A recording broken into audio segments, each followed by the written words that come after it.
The last thing Sarah ever sent her father was a 32-second voice message. She didn't know it would be the last. She was standing outside a hospital room when she recorded it. Her hands were shaking, but her voice tried to sound normal. "Baba, I know we argued.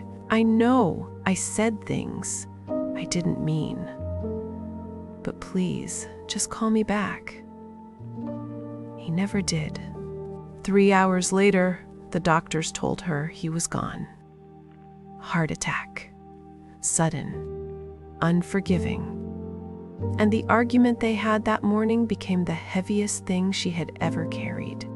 Sarah was 26, living in a small apartment in the city, working as a junior architect. She had always been ambitious, independent, determined to prove she didn't need anyone's help. Her father, Rahim, was a retired school teacher in their hometown. He believed in stability. She believed in risk. That morning, they argued over something simple. She had refused a safe government job offer. "I didn't raise you to struggle," he said over the phone. "I'm not struggling," she replied sharply. "I'm building something. You're chasing dreams that may not feed you. And you're afraid of anything that isn't predictable."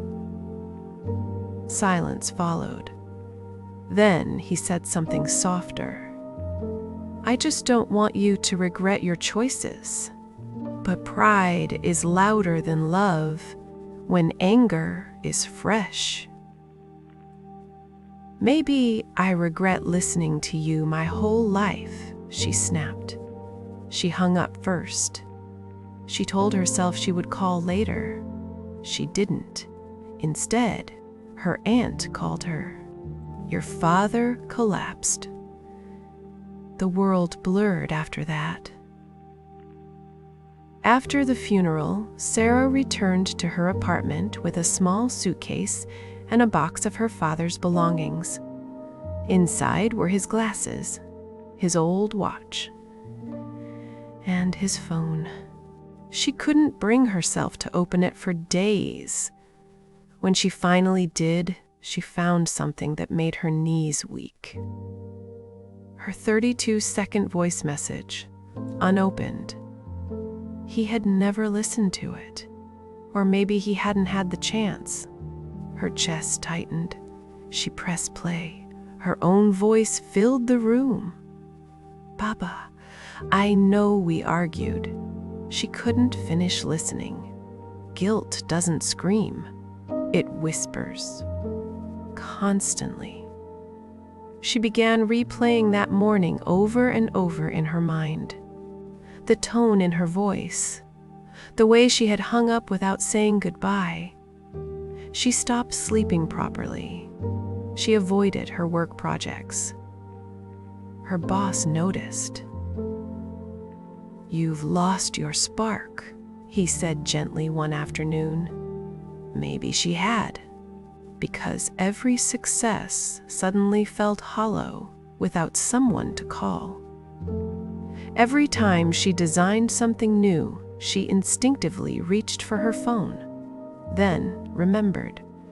There was no one on the other side anymore. One evening, while sorting through more of his belongings, she found a notebook she had never seen before. It wasn't a diary.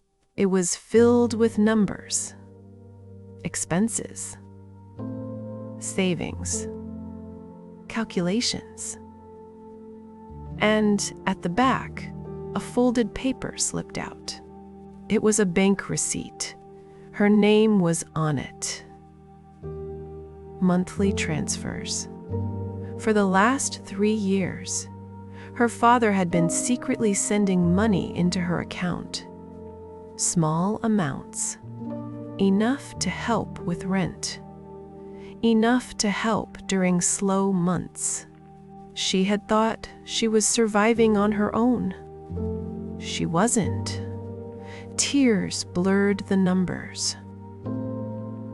On the last page of the notebook, there was a short sentence written in his handwriting. She will fly higher if she doesn't feel the wind pushing against her. Her breath caught. He hadn't been trying to control her. He had been trying to protect her quietly, without hurting her pride. The argument that morning replayed again in her mind. I didn't raise you to struggle. He wasn't doubting her. He was afraid of her pain. And she had mistaken love for limitation. Days later, Sarah returned to her hometown to close some paperwork. She visited her father's old classroom at the school where he had taught for 30 years. The desks were smaller than she remembered. On the wall, faded photos showed years of graduating students. A janitor recognized her. "You're Rahim, sir's daughter, right?" She nodded. He smiled warmly. "He talked about you every week." Her heart twisted. "He did? Always proud. Said you were designing buildings in the city. Said one day he would stand outside something you built and tell everyone, 'My daughter made this.'" Sarah covered her mouth, because she had never heard those words from him directly. He wasn't expressive. He didn't say, "I'm proud," often. He showed it in other ways. In savings accounts, in early morning calls, in worry disguised as criticism. That evening, she stood outside the small house she grew up in. For the first time, she pressed play on the voice message again. This time, she listened fully. "Baba, I know we argued. I know I said things I didn't mean. But please, just call me back. I got the project, the big one. I wanted you to be the first to know." Her voice cracked in the recording. "I think you'd be proud of me." The message ended. Silence filled the air. But this time, it felt different. Not suffocating, just honest. She looked up at the sky. "I hope you heard it anyway," she whispered. Months passed. Sarah threw herself back into her work, not to escape grief, but to honor it. She completed the big project she had mentioned in the voice message, a community library in her hometown. She insisted it be built near the school where her father taught. On the opening day, the town gathered. Children ran between bookshelves. Sunlight poured through tall glass windows she had designed carefully. Above the entrance, a small plaque was installed. Dedicated to Rahim Khan, a teacher who believed in quiet support and loud dreams. Tea. When the ribbon was cut, she stepped back into the crowd. No speeches about her success. No long explanations. Just a quiet moment. She took out her phone one last time. The voice message was still there. She hovered over the delete button, then stopped. Some pain isn't meant to disappear. It's meant to remind you. She locked the phone and slipped it back into her bag.